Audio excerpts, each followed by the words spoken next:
Yeah, buddy. I'm watching too much of the Pauly D show. I swear Pauly D got that from Ronnie Coleman, though, the originator of Yeah, buddy. So anyways, back to the show. Welcome so much for checking me out again. This is Skinny Guy Savior here, Vince Delmonte, and answering your questions. They're coming right off the fan page. I've taken 5 questions, knock them out, 60 seconds an answer, no BS, no nonsense. Let's rock and roll. Okay, first question goes to Sebastian Knock. Sebastian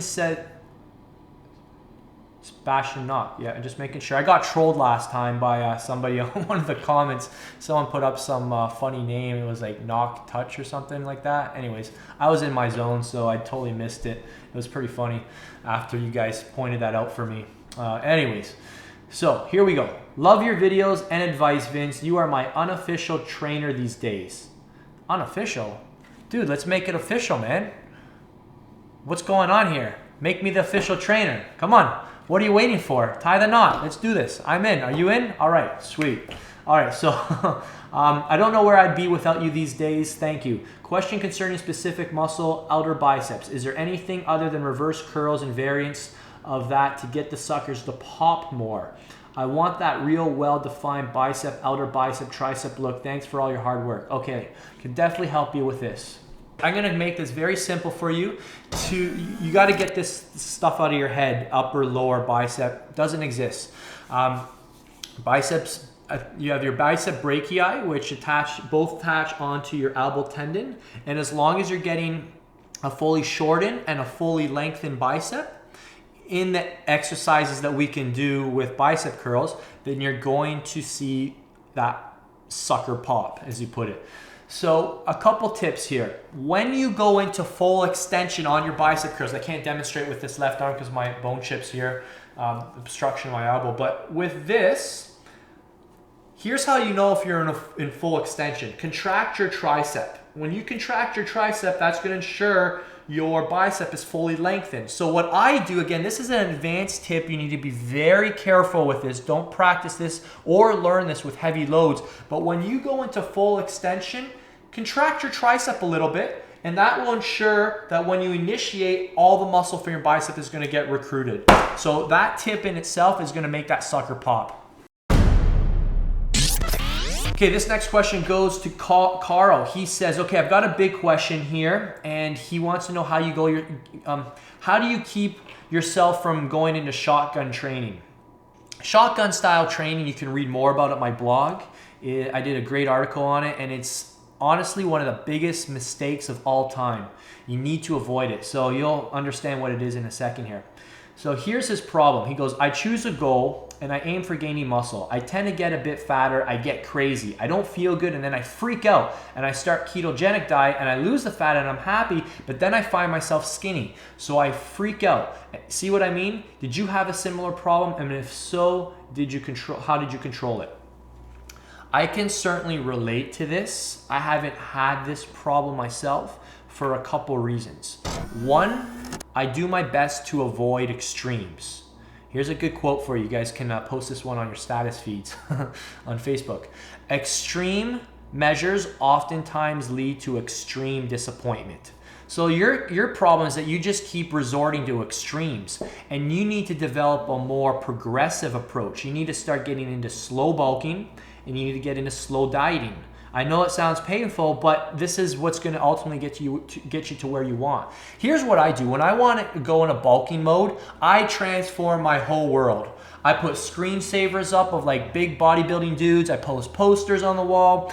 I hang out with the bigger guys in the gym. I surround myself with big muscle. But then when it comes time to get cut, I change it. I start posting pictures of ripped, shredded supermodels. And I start hanging out with more of the fitness and shredded supermodels. And that's how I stay focused on my goal. So it's psychological stuff. Okay, so Santiago wants to know, my question is how training should be while cutting, please.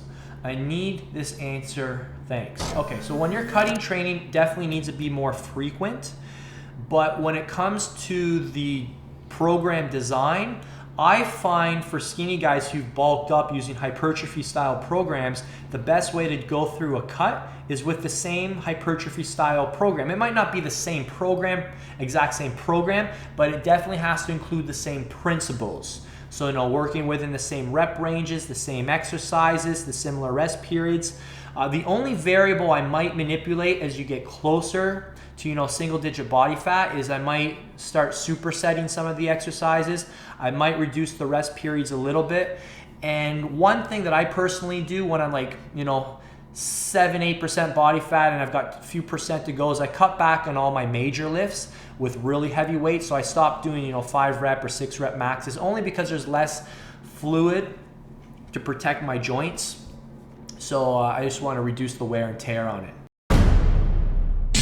Next question comes from Thomas. He says, Vince, what would you recommend to break a plateau? Need to lose 10 more pounds. Thanks. I've got an amazing tip for you guys. I can't believe I'm sharing this. Now I have to give credit to Ben because Ben shared this one with me. This was something he included in my prep when I got my pro card last year, prior to getting my pro card. And here was the tip. So I was pretty lean and we wanted to get even leaner. So what he told me to do was before every single one of my weight training workouts, he said burn 100 calories in 5 minutes. That was a tip. Before every single weight training workout, jump on the machine of your choice. Step mill works best, by the way, or running. Burn 100 calories in 5 minutes. Okay? That's it. That's all he told me, and that's all I'm going to tell you. Don't ask why, just do it, and you will lose the 10 pounds you just asked me to help you lose. Okay? And please give credit to Ben Pekelski for that tip if you decide to share it with any of your friends. Okay, next question is, I lost the questions. Okay, how do I overcome the pangs of hunger in the PM? Most days I'm ready to I'm ready to hurt someone. This is from Tim Gannon. That's great, man. So, it's not great, but it's funny, kind of. So, just don't hurt me, please.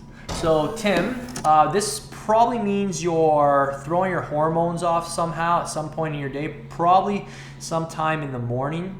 I would recommend you start your day off with the meat and nuts breakfast. This is great for stabilizing hormones and setting neurotransmitters for the day, which will help control your cravings. So a high protein, high fat breakfast. You can read about the meat and nuts breakfast on my blog. And again, I need to give credit to Charles Poliquin for learning about this. And it's something that I've really taken on as my own. And I really promote this method to a lot of my clients, especially people who have hunger pains later on in the day. Okay, Francis asks, I'm looking to add lean mass without gaining weight in pounds. Impossible. What is the best way to go about this? I weigh 185 and have 14% body fat. I would like to say stay 185 but only have 10% body fat. Okay, I see what you're saying. Okay, your question was confusing here. So basically you want to drop 4% body fat. This is easy. 4% body fat, give yourself a 4-week target. Focus on losing 1% of your body fat per week. I don't know where your cows are now, but drop them 25%. Actually, that might be even too much. Drop your cows 20%. Whatever you're doing now, drop everything 20% and add 3 days a week of interval cardio.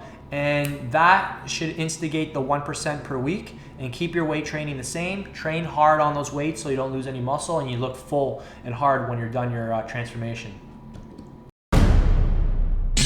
All right, that's a wrap, folks. Thanks so much for watching. If you found that helpful, I would love if you could like this vid and share with your friends, even better.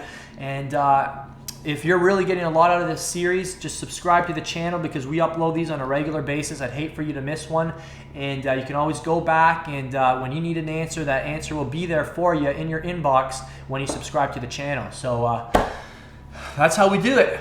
Join my newsletter as well, vincedelmontifitness.com. That's where you'll be updated on my full-blown programs, how to get discounts on all that stuff, and the stuff I hook up with my VIP students. All you need to do is join the free newsletter at vincedelmontifitness.com.